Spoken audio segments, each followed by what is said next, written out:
Hey guys, welcome back to my channel. Today I'll be explaining the bypass rule or the UV rule for integration. So let's begin. So the bypass formula is u into the integration of v dx minus the integration of differentiation of u into the integration of v dx. This is the double integral. Here u and v are two terms of the original integral. Let me give an example. So here are three examples of integrals which we could solve by parts. So as you can see, we have the integral of x sine 2x dx. So the two terms are x and sine 2x. Here we have the integral of log x, which can be written as 1 into log x, and then we can solve it by parts by taking 1 and log x as two different terms. We also have the integral of x minus sine x upon 1 minus cos x dx, where our two terms would be 1 upon 1 minus cos x and x minus sine x. So now we have to decide which term we should place as u and which term we should place as v so that our job gets easier.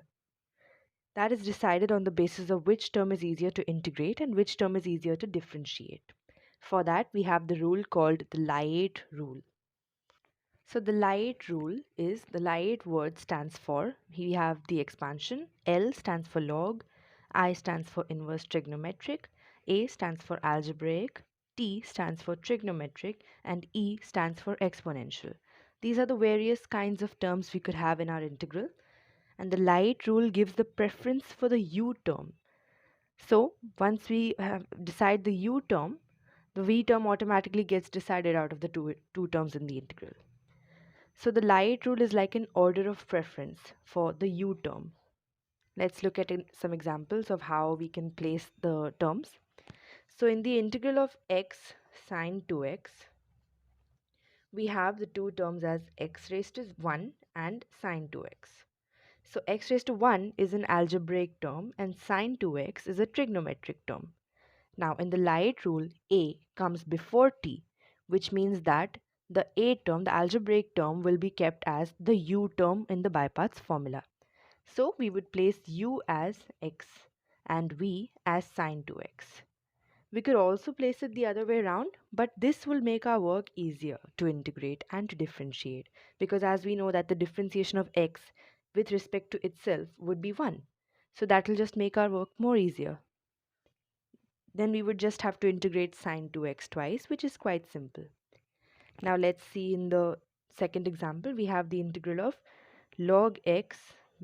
Now to integrate this by parts, we write it as 1 into log x. We know that 1 is basically x raised to 0, which makes 1 an algebraic term, and log is obviously a log term. Now in the Layet rule, L comes before a, which means that u becomes the L term, the log term, and v becomes the algebraic term. So as you can see, the Layet rule helps us to decide which term to place as u, and thus we can automatically decide the v term as well. It's an order of preference for the u term based on which term is easier to integrate and which is easier to differentiate.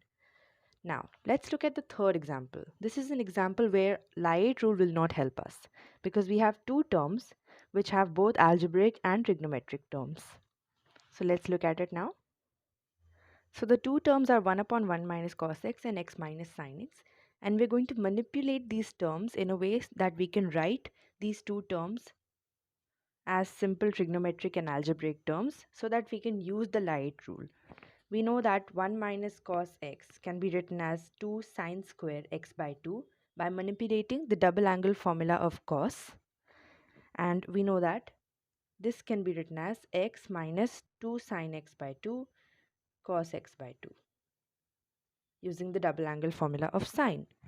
So this would make our two terms as x minus 2 sine x by 2 upon cos x by 2 upon 2 sine square x by 2.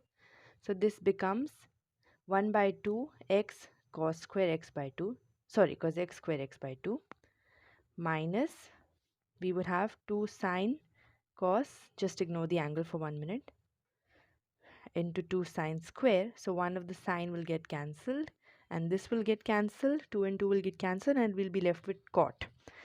So our two terms become 1 by 2 into the integral of x cosec square x by 2 minus the integral of cot x by 2.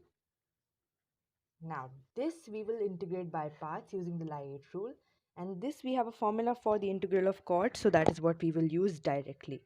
Here we have an algebraic term and a trigonometric term. So algebraic comes before trigonometric in the Lie-8 rule, which is why the algebraic term will be placed as u and the trigonometric term will be placed as v.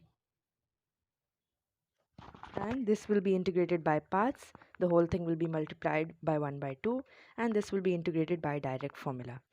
So there will be many integrals which you can integrate by parts after a little bit of manipulation of the question, and that's what we're going to be doing in the next videos. So that's it for today, guys. Thank you so much for watching. I'll see you in the next video. Bye.